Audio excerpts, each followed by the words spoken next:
Lux presents Hollywood. The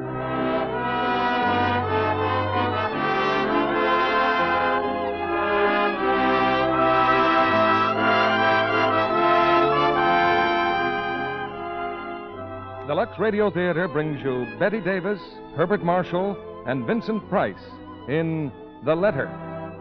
Ladies and gentlemen, your producer, Mr. Cecil B. DeMille.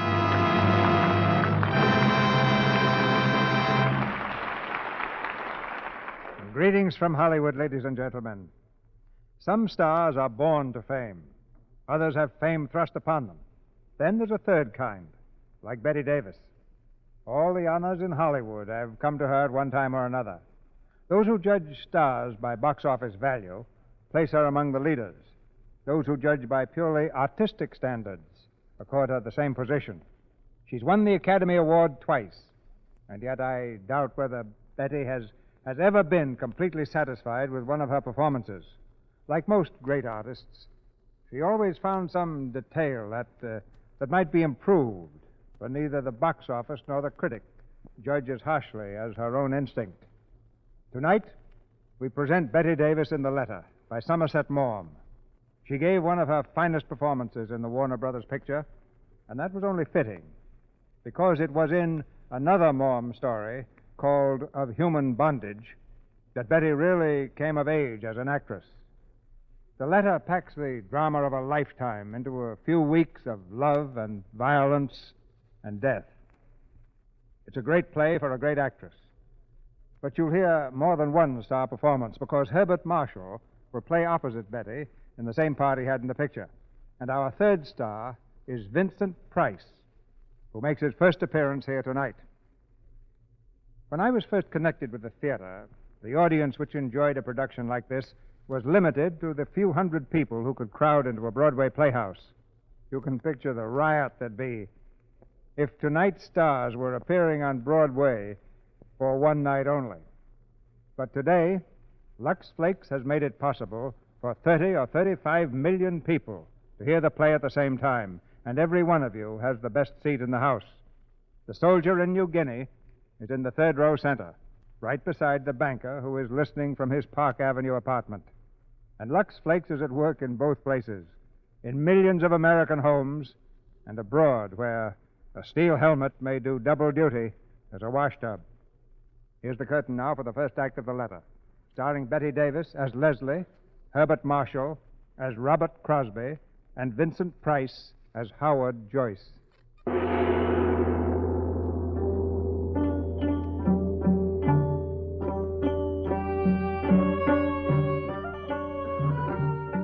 All of this happened a few years ago on the Malay Peninsula, in the days before the war. Just north of Singapore lay the great rubber plantations, kingdoms of commerce, built by natives and white men. On this particular night, in the main bungalow of one of these plantations, a light burns dimly through a shaded window. The night is hot and humid, the soft breeze heavy with the scent of flowers.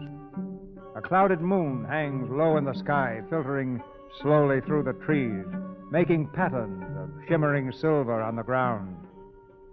There is deep silence. Suddenly, the door of the bungalow is flung open.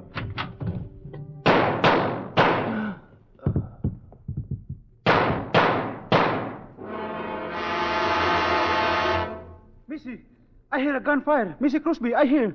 That man, that is Mr. Hammond. Is he dead? I think him dead. You see him, Missy Crosby? Do you know where the new district officer lives? Yes, Missy. Send someone for him at once. Say there's been an accident and Mr. Hammond's dead. Yes, Missy. And get word to my husband. He's out somewhere on the number 4 plantation. Yes, Missy, I try.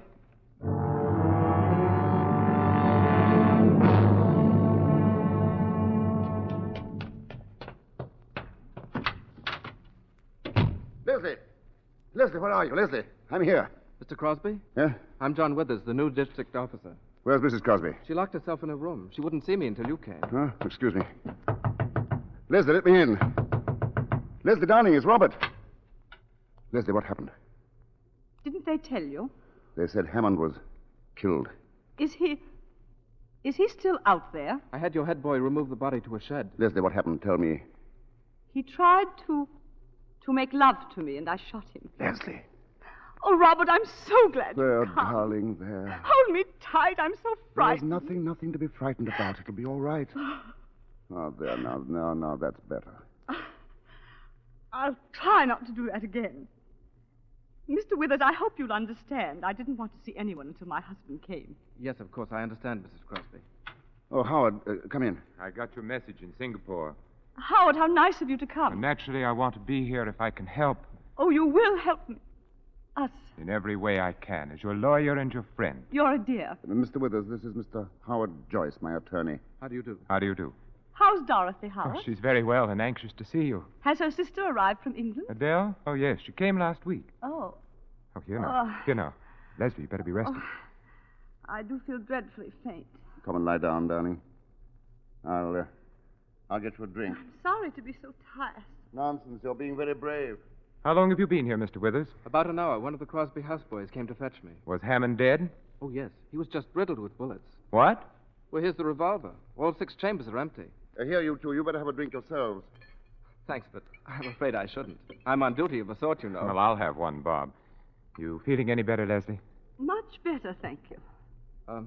Mrs. Crosby, I'm afraid it's my duty to ask you some questions. Well, I think I can wait, Mr. Withers, until my wife... Oh, it's all right, Robert. Really, I feel perfectly well now. Then suppose you tell us, Leslie, in your own words, exactly what happened. I'll try. And take your time, Mrs. Crosby. Remember, we're all friends here. You've been so patient. Well, as you know, Robert was spending the night at number 4 Plantation. Oh, I never mind being alone. A planter's wife gets used to that. Oh, my I dear. had dinner rather late, and I started working on my lace. Oh, I don't know how long I'd been working, when suddenly I heard footsteps outside, and someone came up on the veranda and said, "Good evening, can I come in?" I was startled because I hadn't heard a car drive up. "Who is it?" I asked. "Jeff Hammond." "Oh, of course," I said. "Come in and have a drink." Were you surprised to see him? Well, I was, rather. He hadn't been in the house for ages, had he, Robert? 3 months at least. I told him Robert was over at the number 4 Plantation getting out a shipment or something. Wasn't that it, darling? What did he say to that? He said, "Oh, I'm sorry. I felt rather lonely tonight, so I thought I'd just come over and see how you were getting on." Well, I put on my spectacles again and went on with my work. We chatted about one thing and another. He asked me if Robert had heard that a tiger had been seen on the road 2 or 3 days ago. He said he thought he'd try to get it over the weekend. Oh, yes, I know about that. Don't you remember I spoke to you about it yesterday? Did you? Oh, yes, I believe you did. Well, we went on chatting until... Well, suddenly he said something rather silly. What? It's hardly worth repeating. He paid me a little compliment. I think perhaps you'd better tell us exactly what he said, Leslie. He said, "You've got very pretty eyes. It's too bad to hide them under those ugly spectacles." Has he ever said anything of the sort to you before? Oh, no, never, and I thought it impertinent. I don't wonder. Did you answer him? I said I didn't care a row of beans what he thought about me, but he only laughed and said, "I'm going to tell you all the same. I think you're the prettiest thing I've ever seen." Leslie. Let her finish, Bob. Well, in that case, I said, "I can only think you half-witted." He laughed again and moved his chair up closer. But, Mrs. Crosby, I wonder you didn't throw him out there and then. Well, I didn't want to make a fuss. I think a woman only makes a perfect fool of herself if she makes a scene every time a man pays her a compliment. When did you first suspect that Hammond was serious? The next thing he said, he looked at me straight in the face, and he said, "Don't you know that I'm awfully in love with you?" Swine. Were you surprised? Of course I was surprised. Well, we've known him for 7 years, Robert, and he's never paid me the smallest attention. Why, I didn't suppose he even knew what color my eyes were. We hadn't seen very much of him the last few years. Yes. Go on, Leslie. Well, he helped himself to another whiskey and soda. I began to wonder if he'd been drinking before. "I wouldn't drink any more if I were you," I said. He emptied his glass and asked me in a funny, abrupt way, "You think I'm talking to you like this because I'm drunk?" I said, "That's the most obvious explanation, isn't it?" Oh, it's awful having to tell you all this. I'm so ashamed. I wish there was some way we could spare you, Mrs. Crosby. Leslie, it's for your own good that we know the facts, all you can remember of them. Very well. I'll tell you the rest. I got up from my chair. I was standing in front of the table about here. He rose and stood in front of me. "Good night," I said. But he just looked at me, and his eyes were all funny. "I'm not going," he said. Well, then I began to lose my temper. You poor fool. Don't you know I've never loved anyone but Robert? And even if I didn't love Robert, you're the last man I should care for. He answered, Robert's away. Well, that was the last straw. Oh, I wasn't frightened, just angry. If you don't go away this minute, I told him, I'll call the boys and have you thrown out. I walked past him to call the boys, and he took hold of my arm and swung me back. Oh, I screamed as loud as I could.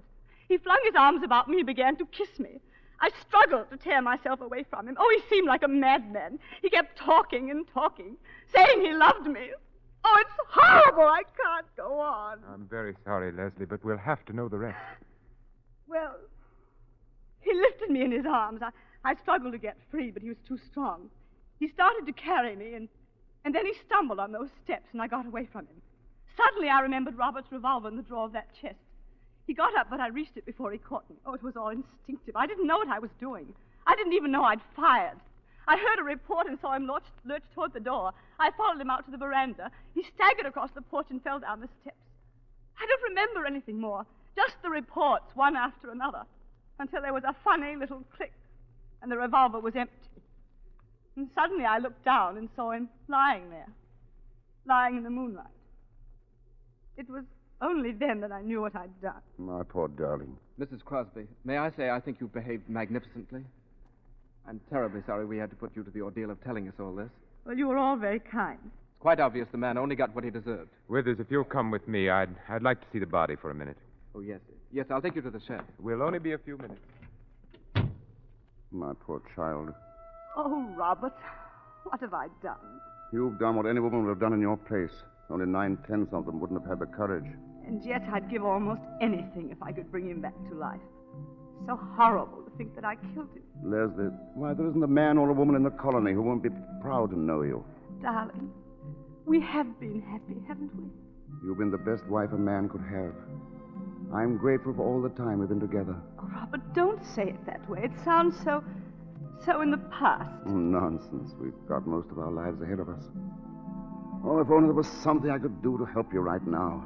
You can love me. That's all I need. I've always loved you. Yes, but now. Leslie, darling, if I could love you any more, I would now. Robert.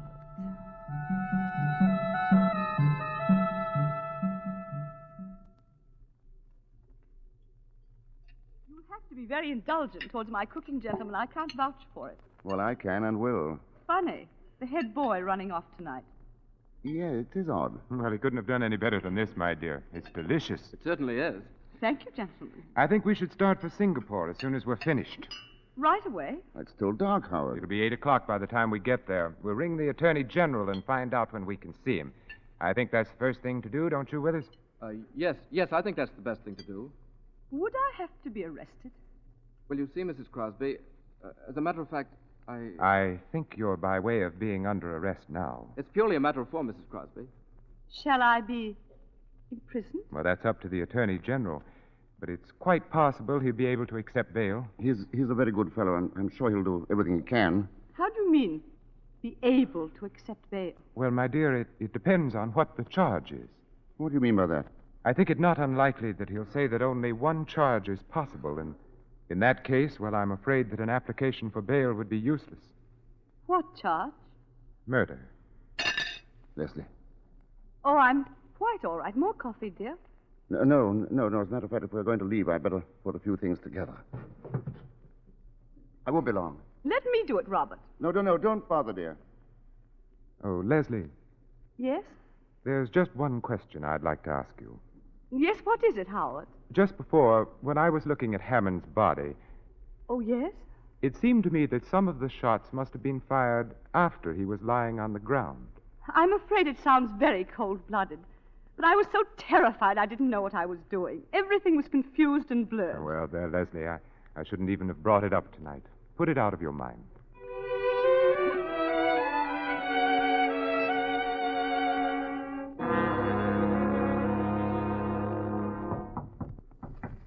Come in. Well, Longchi? Mr. Crosby to see you, sir. Oh, ask him to come in. Mr. Crosby, Thanks. Hello, Bob. Howard, how is she? Have you seen her? if I can be of any assistance, sir, I shall remain within call. Not at the moment, Ong, thanks. Hong has been a great help on the case. He finds out everything. He's the perfect confidential clerk. I tried to catch you at the house. I had to see you, Howard. You needn't hesitate about coming to the office, Bob. You know you're always welcome. How is everything? Everything's fine. In fact, Leslie's much better than you. She hasn't turned a hair. She's worth 10 of me.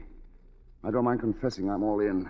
The first time we've been separated for more than a day since we were married. Oh, you mustn't let yourself go to pieces, old man. I've tried to work, but it's no good. The estate can go to blazes for all I care. I hate the house and every tree on the place. But then why not stay in town with us? Dorothy's for it, and so am I. Thanks, I think I will. I won't be so lonely. Oh, you'd better get some sleep before you see Leslie.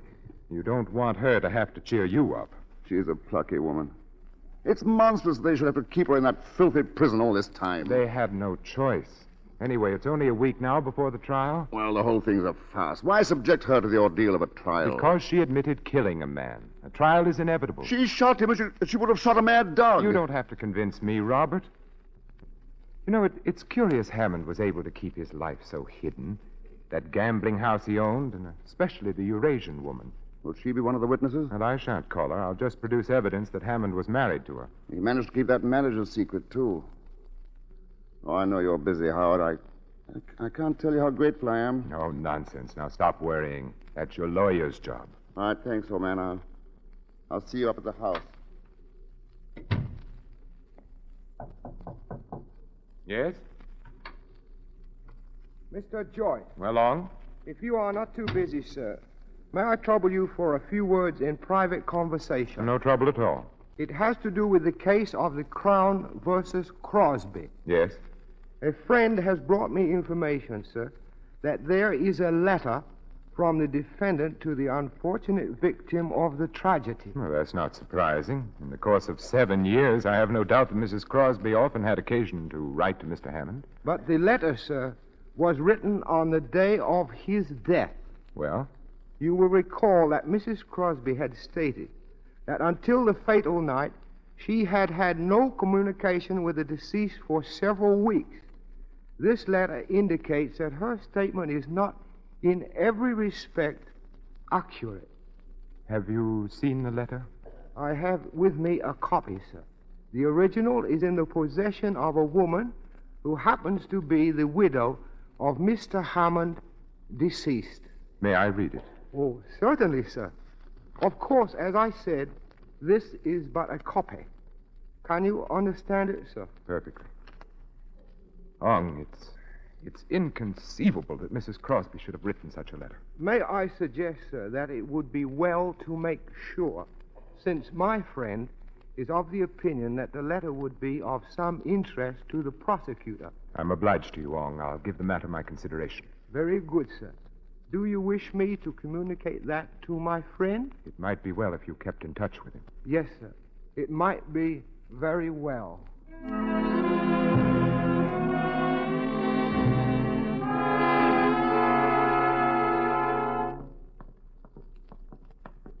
You may stay in the visiting room as long as you want, Mrs. Crosby. The warden's orders. That's very nice of him, thank you. Howard, how good of you to come. I wasn't expecting you today. Good morning, Leslie. You're looking very well. Thank you, Howard. Well, the trial's only 5 days off now. I know. Each morning when I awake, I say to myself, 1 day less. Just like I used to at school with the holidays coming. Oh, Leslie. Oh, don't feel sorry for me, Howard. The time has really passed quite quickly. I've read a great deal and worked on my lace. But I will confess something to you, Howard. I'm not looking forward to testifying in court. Leslie, one of the things that it's impressed me is that each time you've told your story, you've told it in exactly the same words. You've never varied a hair's breadth. And what does that suggest to your legal mind? Well, it suggests either that you have an extraordinary memory or that you're telling the plain, unvarnished truth. I'm afraid I have a very poor memory.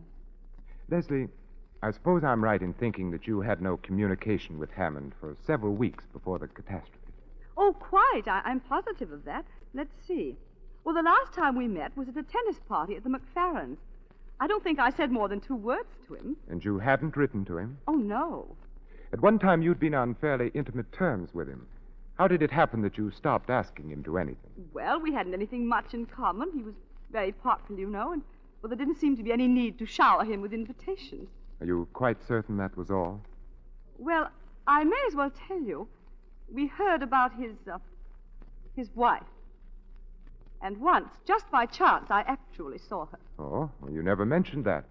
What was she like? Horrible. Covered with gold chains and bangles and bracelets. And a face like a mask. And it was after you knew about her that you stopped having anything to do with Hammond. Yes. Leslie, I think I should tell you that there is in existence a letter in your handwriting from you to Jeff Hammond. Well, I've often sent him little notes to ask him something or other. This letter asked him to come and see you because Robert was going to be away. Oh, but that's impossible. I never did anything of the kind. Here, you'd better read it for yourself. This is not my handwriting. I know that. It's said to be an exact copy of one written on the day of Hammond's death. Well, Leslie? What does it mean? That's for you to say, Leslie. I didn't write it. I swear I didn't write The it. original is in your handwriting. It would be useless to deny it. But it could be a forgery. It would be difficult to prove that, Leslie. It would be very easy to prove that it was genuine. Well, it's not dated. It might have been written years ago. Oh, if you'll just give me a little time, I'll try to remember. Leslie, the prosecution could cross-examine your houseboys. They would soon find out whether someone took a letter to Hammond on the day of his death. I swear to you, I did not write this letter. Very well. And there's nothing further to talk about. I'll be going. Howard, wait a minute. I did write it. But you see, I was afraid to mention it. I thought none of you'd believe my story if I admitted that he'd come there at my invitation. Go on. You see, I was preparing a surprise for Robert's birthday. I knew he wanted a new gun, and, I'm so dreadfully stupid about sporting things. I thought I'd talk to Jeff about it and get him to order it for me. Perhaps you've forgotten what's in the letter. Will you have another look at it? No, I don't want to. Then let me read it to you. Robert will be away. I absolutely must see you. I'm desperate, and if you don't come, I won't answer for the consequences. Don't drive up to the door. Leslie, I'll have to talk to you very plainly. I told Robert today that I was certain of your acquittal. And I didn't say that just to cheer him up. I don't believe the jury would have retired at all. But this letter alters the case completely. I won't tell you what I personally thought when I read the letter. The duty of counsel is to defend his client and not to convict her, even in his own mind. I don't want you to tell me anything but what is needed to save your neck. Oh. They can prove Hammond came to your house at your urgent invitation. I don't know what else they can prove, Leslie, but if the jury comes to the conclusion that you didn't kill Hammond in self-defense... I know that... Leslie! Matron, quickly! Yes, sir? Call the nurse. Mrs. Crosby is ill.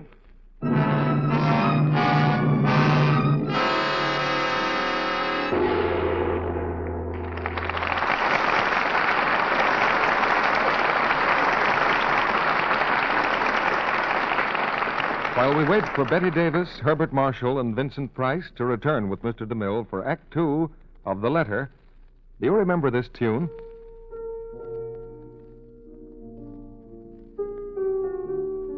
It's a song I've always liked. Remember? Night and day, you're the one. Only you beneath the moon and under the sun. Isn't that what every woman would like to hear? And she can hear it if she's the charming person she's meant to be. And don't think you must be a great beauty to be charming.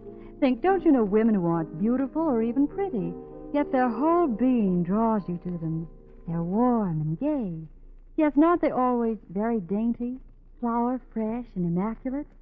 And isn't that the picture in your mind when I speak of Lux girls? They go together, Lux and daintiness.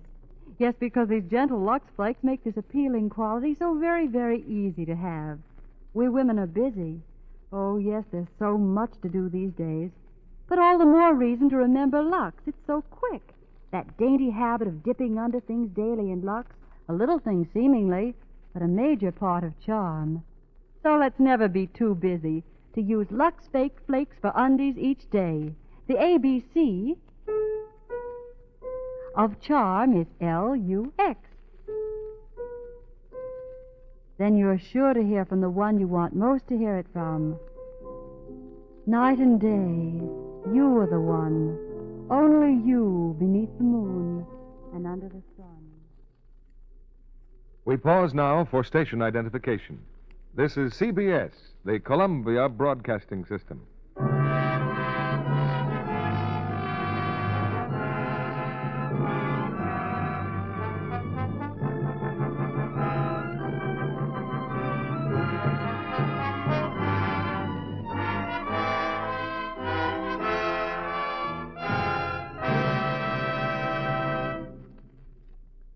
Act Two of The Letter, starring Betty Davis as Leslie, Herbert Marshall as Robert Crosby, and Vincent Price as Howard Joyce. In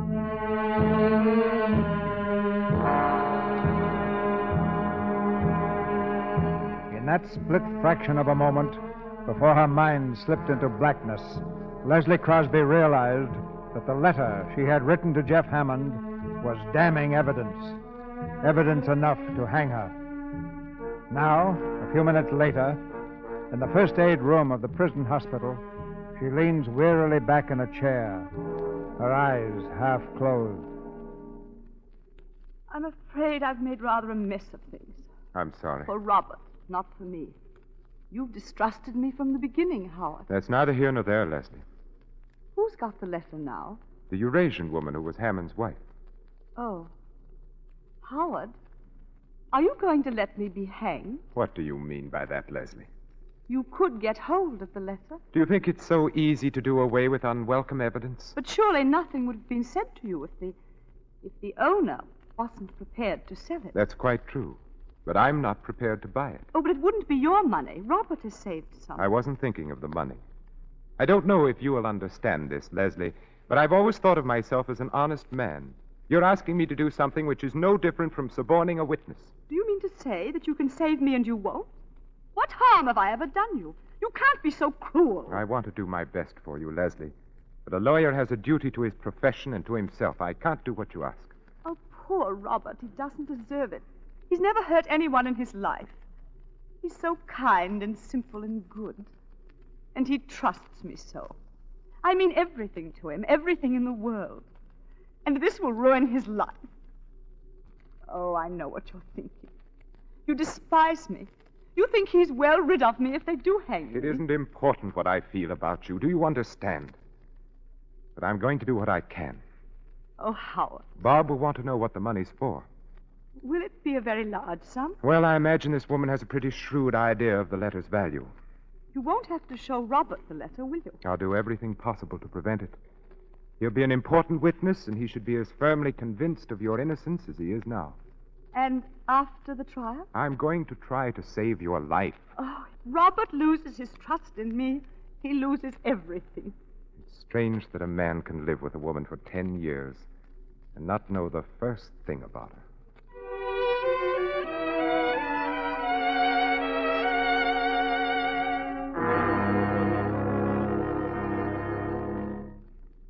Say your friend could be induced to part with the letter? I believe so, sir. But my friend has not got the letter, sir. The woman has it. She did not know the value of it till my friend told her. What value did he put on it? $10,000, sir. Only 10,000? Well, why not 50 or 100? For the reason, sir, that Mr. Crosby has in the bank a savings account in the amount of only $10,450. $10,000 is a good deal of money, Ong. Well, I'll speak to Mr. Crosby. Have the woman come to my office. I was about to mention, sir. She made 2 conditions. She insists that the money shall be brought to her. I can take you to the house whenever you are ready. What is the other condition? That Mrs. Crosby shall bring it to her personally. Why, you must be mad. Great heavens, man. Do you suppose Mrs. Crosby can just walk out of a prison cell whenever she feels like it? My friend thinks you could arrange to have her stay at your house until the trial. I believe the judge will permit it if you are responsible for her, sir. Very well. Ong, tell me something. Yes, sir. What are you getting out of this? $2,000, sir, and the satisfaction of being of service to you and our client.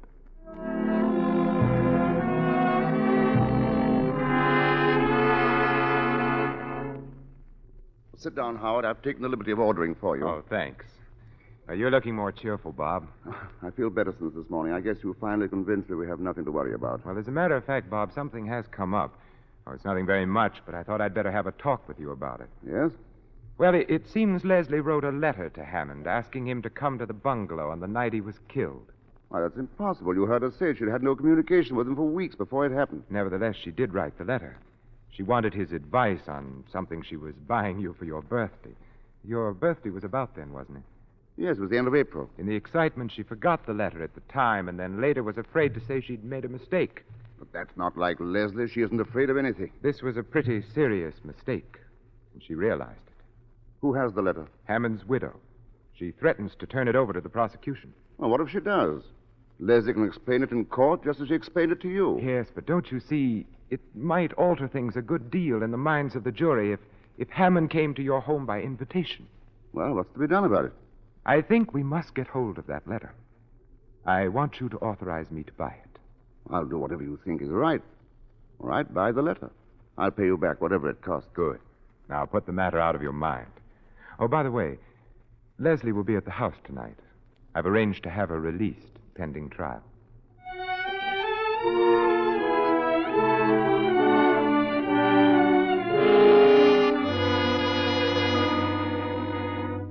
Leslie, don't tell me that's the same lace I saw you working on at the McFerrins. How can you go so fast? Well, I hadn't anything much else to do this past month. What's it going to be? It's too fine for a tablecloth, surely. It's a coverlet for our bed. Oh, Dorothy, Leslie and I have some work to do this evening. Look here, Robert. Why don't you take the girls to a picture? Well, it won't take all evening, will it, Howard? Well, there's a lot to go over. No use you three hanging around. You'd much better see a good film. Yes, go ahead, darling. It'll take your mind off tomorrow. I want you to. All right, then. I'll bring the car around. Oh, come on, Adele. I can see the legal mind is anxious to get rid of it. Good night, Leslie. Good night. Where do we have to go? The Chinese Quarter. Some sort of shop, I believe. I've always wanted to see the Chinese Quarter. I hear it's a bit creepy. Of course, I'd have chosen other circumstances for a visit. Be flippant about your own crimes if you like, but don't be flippant about mine. Oh, I'm sorry, Howard. I didn't mean to be flippant. Really, I didn't. Maybe it's my own sense of guilt. I have an unpleasant feeling that I'll have to pay the piper for what I'm doing tonight. I'm jeopardizing my whole career, and I have to rely on your discretion. Whatever else I am, I'm not ungrateful. Please forget what I said. Leslie, when did you first start doing that lace work? Oh, a few years ago. How did you happen to take it up? I wanted something to do, and it appealed to me. But it must take enormous concentration and patience. I find it soothing. You mean it takes your mind off other things? Is that a legal question? You're not an ordinary client, Leslie. You've been watching me, Howard. I felt it all evening. Trying to read my thoughts. I'm trying to understand you. Why? Because I'm so evil. That's it, isn't it? Some time ago, I saw a volcano erupt. An island south of here, Guade. It had been dormant for years. And then suddenly the crest blew off. It was terrifying and beautiful. Fire turned the sky and the sea crimson.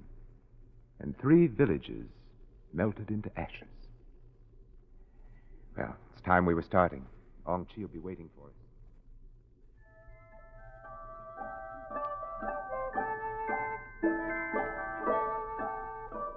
Come in, please, come in.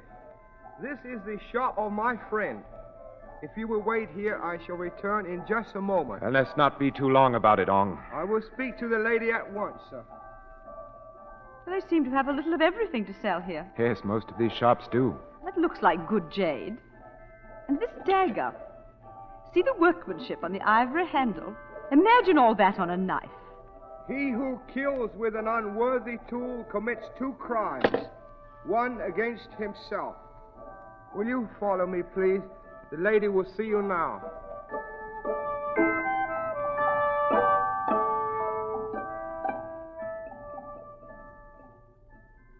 Now, where is she? You said she'd be here.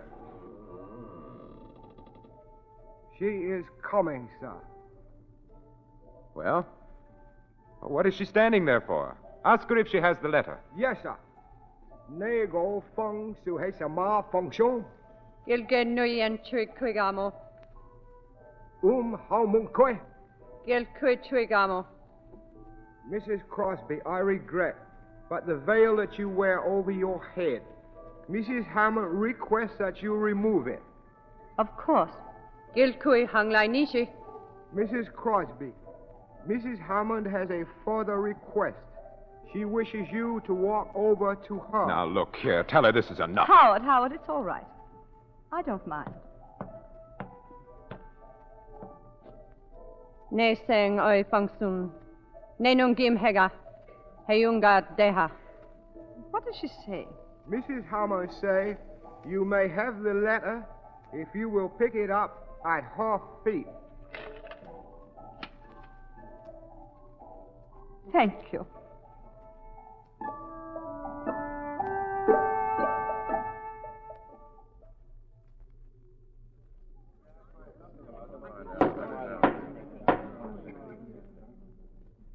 Gentlemen of the jury, have you agreed upon a verdict? We have, Your Honor. The prisoner will please rise and look upon the jury. You find the prisoner at the bar, Leslie Crosby, guilty or not guilty? We find the defendant not guilty.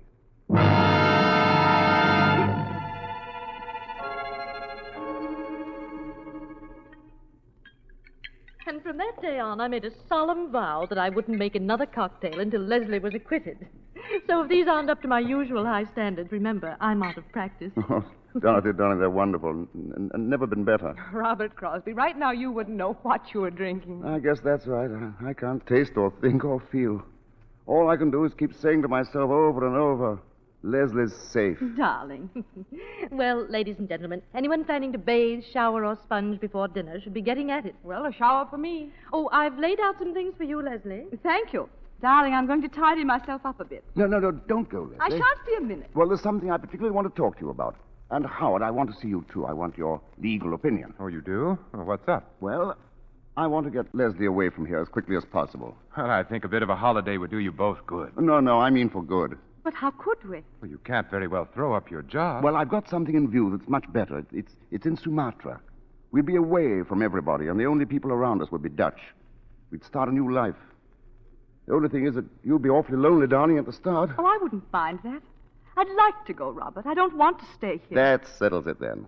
I'll go straight ahead and we can fix things up at once. Is the money as good as here? Well, I hope it'll be better. At all events, I'll be working for myself and not for a company in London. What do you mean? Why should I go on sweating my life out for other people? This plantation belongs to a Malacca Chinese planter who's in financial difficulties, and he's willing to let it go for $30,000 if he can get the money the day after tomorrow. Well, how on earth are you going to raise $30,000, Bob? Well, I've saved about 10, and the bank is willing to let me have the balance on mortgage. Robert, darling, I shouldn't like you to take such a risk on my account. I'll be perfectly all right here. Really, I shall. Nonsense, darling. You just said you wanted to go. But I'm not sure it wouldn't be a mistake to run away. Everyone's been so kind, and they'll all help to make it easy for us. I do think the thing to do is to stick it out here. Anyhow, Bob, it's not a thing you want to rush into. Let's wait and see. Why should I wait? It's a good thing, and I don't want to lose it. Look, I've got all the papers in my briefcase. I'll go and get them, and you can see for yourself. And I have a couple of photographs of the bungalow to show Leslie. I don't want to see them. Please, Robert. Oh, now, come, darling. That's just nerves. That shows how necessary it is for you to get away. But, Robert, Leslie, darling, in this case, you must let me have my own way. I won't be a minute. Howard, what are you going to do? What can I do? Oh, don't tell him now. I can't bear any more. You heard what he said, Leslie. He wants the money at once to buy the estate. He can't. He hasn't got it. Oh, give me a little time. I'll pay it back. Leslie, I can't afford to let you have a sum like that. I've mortgaged everything I own. I was glad to advance it, but Where is the letter? I have it in my pocket. Oh, it will break his heart. What shall I do? I don't know, Leslie.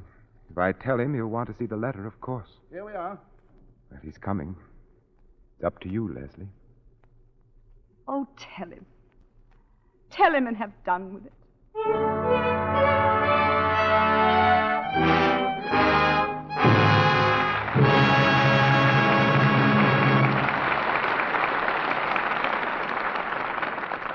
Mr. DeMille presents Betty Davis, Herbert Marshall, and Vincent Price in the final act of The Letter in a moment. Right now, we have a special guest to tell you not about Lux Flakes, but about our boys who have been dishing it out to the Japs, and taking it, too. She's Lieutenant Leda Jelinek, an Army nurse stationed at Birmingham General Hospital at Van Nuys, California.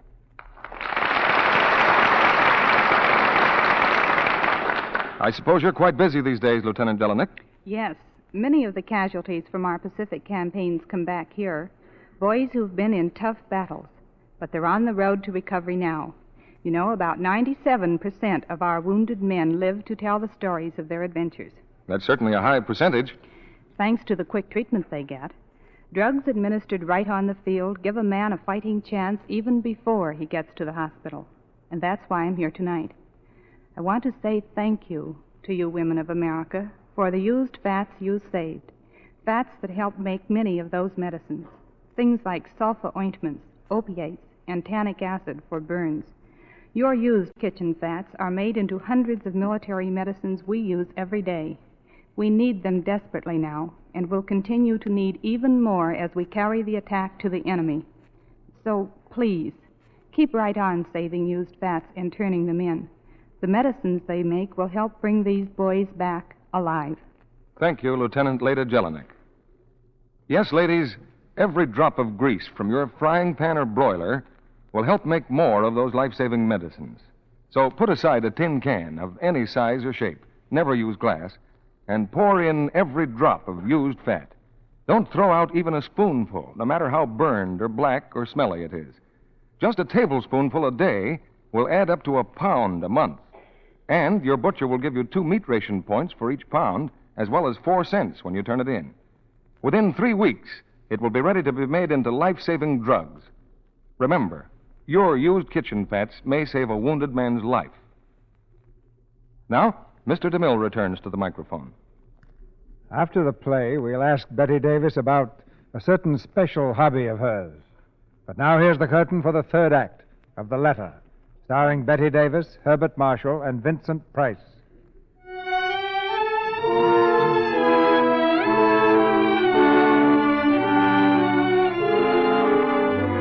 Robert Crosby has returned to the room, his thoughts full of plans for the purchase of the new plantation. In silence, Leslie and Joyce watch Robert, who is brimming over with enthusiasm as he arranges the papers on his desk.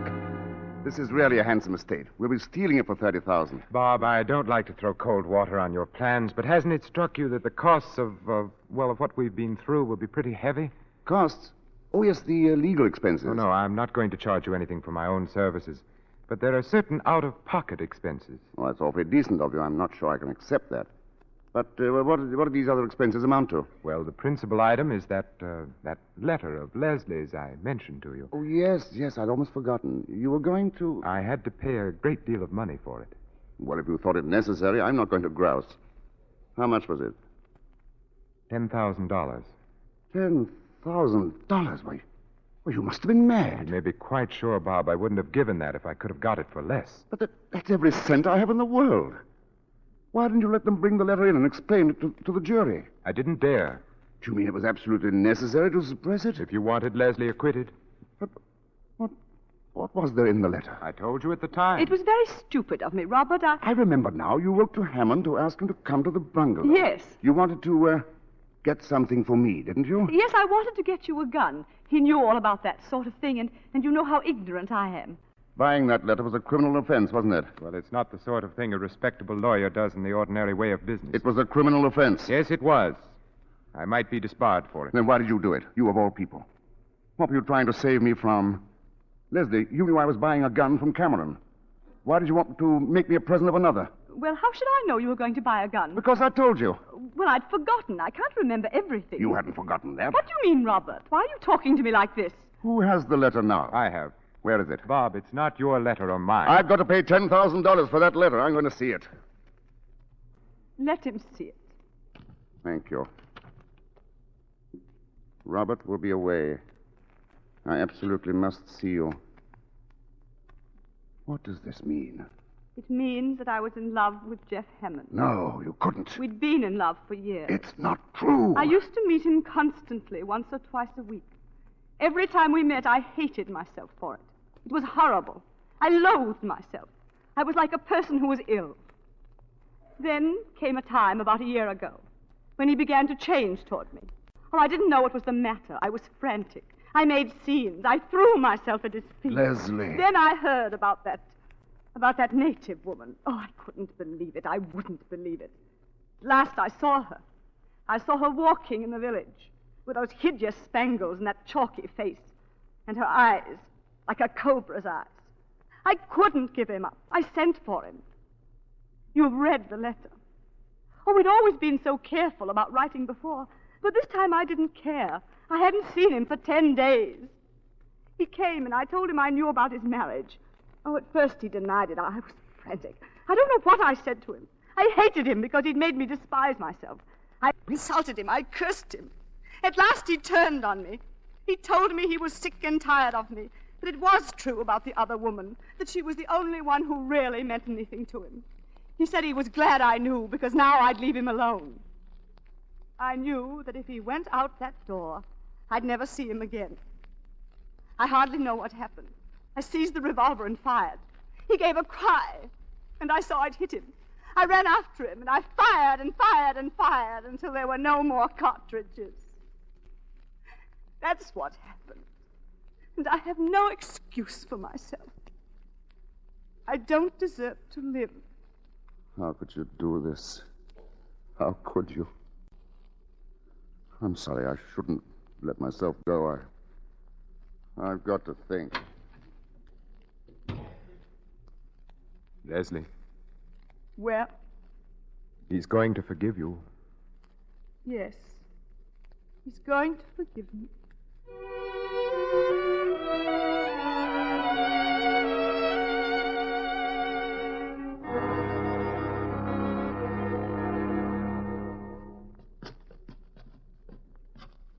And the fifth couple are the Prescotts. Oh, yes, Robert's told me about them. Oh, you'll adore them, Leslie. Well, now, both of you get a good sleep because it'll be a late party. Good night. Good night, Dorothy. Night. It's lucky you brought your dinner coat, Robert. You hardly fit in one of Howard's. Now, let's see what else you'll need. Oh, well, how about your studs? They're probably still in the bureau at home. Home. Robert, it's no use, is it? We can't make it go, can we? I don't know. I'm not sure. Robert, you're so kind and so generous. You should have had the sort of wife you really deserve. Through no fault of yours. I've failed you. Wrecked your life. I can't ask you to forgive me. If you love a person, you can forgive anything. But what about you? Can you go on? I'll try. I'll really try. That's not what I'm asking. I'll do everything to make you happy. Everything in my power. That isn't enough. Unless... Leslie, now, this minute... Do you love me? Yes, I do. Kiss me then. Kiss me as if... Robert. No. No, I can't.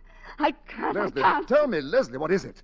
With all my heart, I still love the man I killed.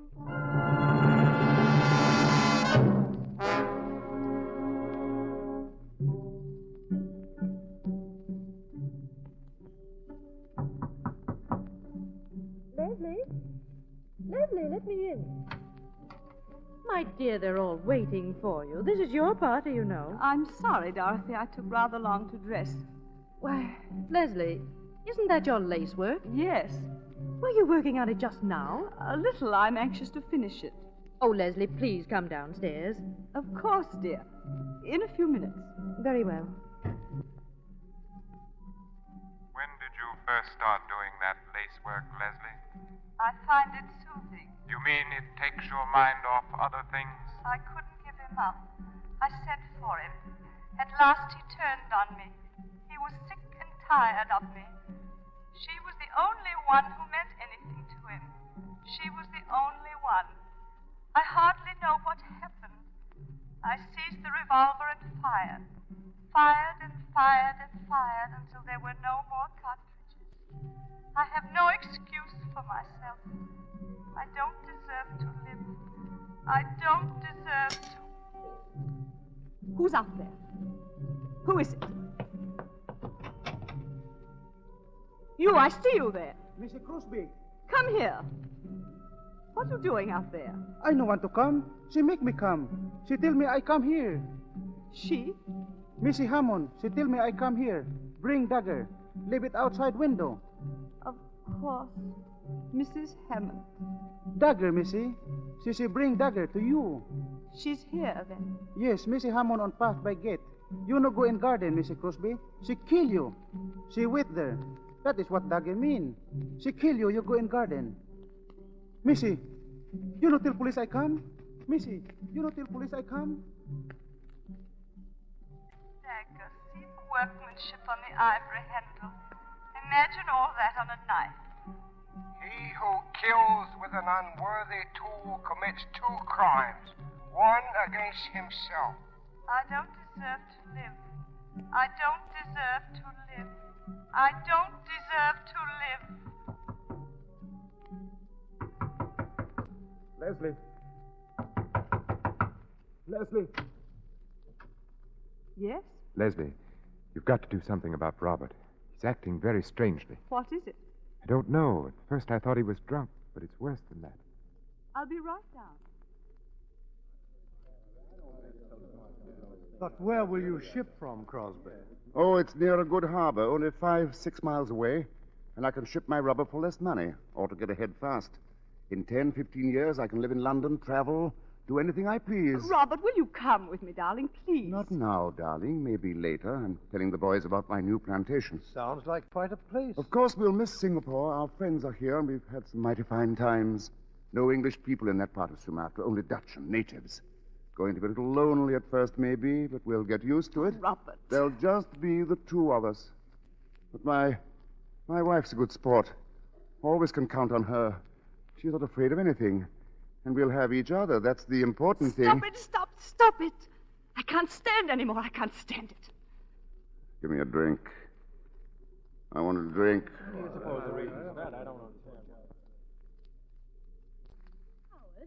Where's Leslie? She ran out into the garden. The garden. Oh, I'll find her. No, let her alone. There's nothing you can do for her.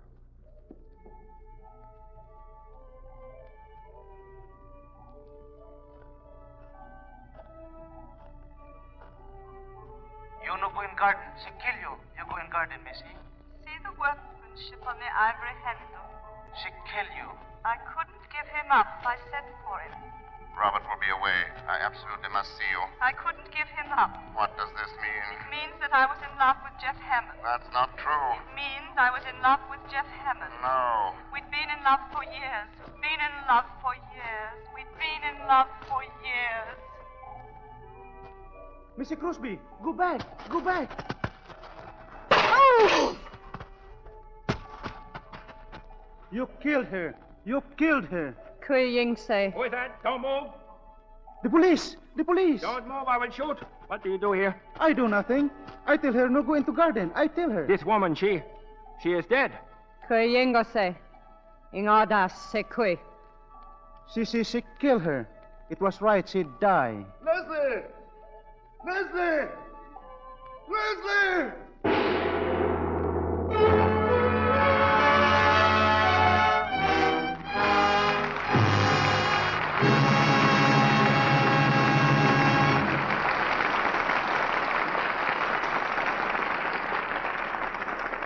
Our stars will return for a curtain call in just a moment. Meantime, we take you to a home, almost anywhere, and a mother who might be almost anyone. Mrs. Thompson is in her kitchen, and she's getting ready to do her dinner dishes. There, all scraped and rinsed. Now, why, that's funny. I know it was here when I did the luncheon dishes. Now, where did I put it? Not on the table. The closet. I know I haven't used it all. A box lasts me practically a month. Well, I suppose I could use the laundry soap, but it takes forever to make suds. Besides, it's hard on my hands. Alice! Oh, Alice! Do you know what happened to the box of Lux Flakes I keep here on the drain board? Oh, well, you bring it right down this minute. I need it for the dishes. Well, do your sweater later, dear. I have to have it now. Guess I'll have to get a box for the bathroom when I go to the store tomorrow. The man said he expected more this week. I hate to be caught without Lux. I know what those strong soaps do to my hands. Women everywhere say that once you've used Lux for dishes, you'll never want to use a strong soap again. Lux leaves hands so soft and lovely. Even if they're red and rough from using harsh soaps, just changing to gentle Lux Flakes will take away that dishpan look, make them smooth and attractive again. And Lux is thrifty. You can change dishpan hands to Lux hands for less than a penny a day.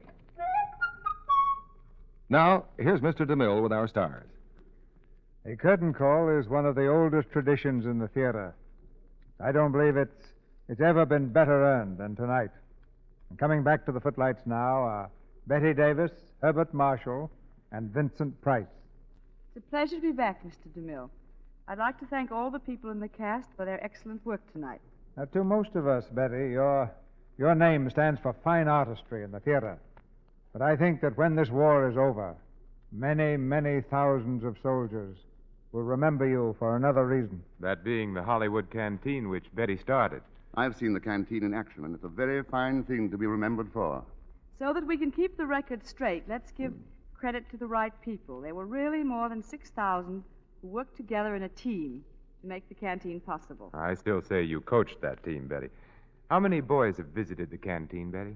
Well, I believe about 1.5 million, Vincent, many of whom greatly admired Bart Marshall's work as a busboy. You know, I've often wondered what the fellows talk about when they wander over to the snack bar to see you or Irene Dunn or Eddie Lamar. Well, I remember one boy who paid me a very nice compliment. "Hiya, Rosie," he said.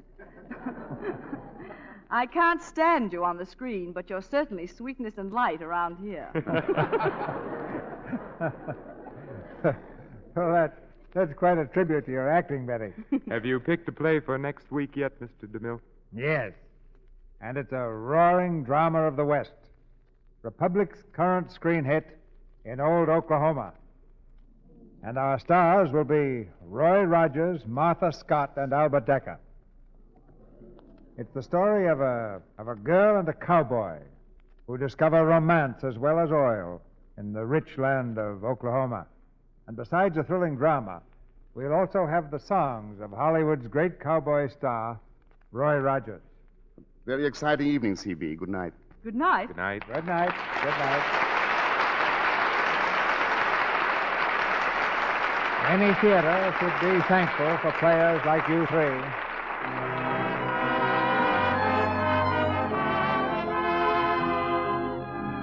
Our sponsors, the makers of Lux Flakes, join me in inviting you to be with us again next Monday night when the Lux Radio Theatre presents Martha Scott, Roy Rogers, and Albert Decker in Old Oklahoma. This is Cecil B. DeMille saying good night to you from Hollywood.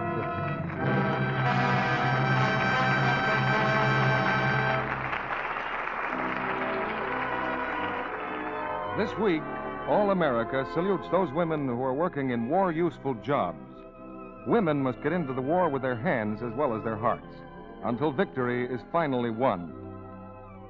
Betty Davis has just finished the picture Mrs. Skeffington at Warner Brothers and is currently seen in Old Acquaintance. Herbert Marshall appeared through the courtesy of Metro-Goldwyn-Mayer. Vincent Price is currently seen in the 20th Century Fox picture, The Song of Bernadette. The Warner Brothers screenplay of The Letter was written by Howard Koch.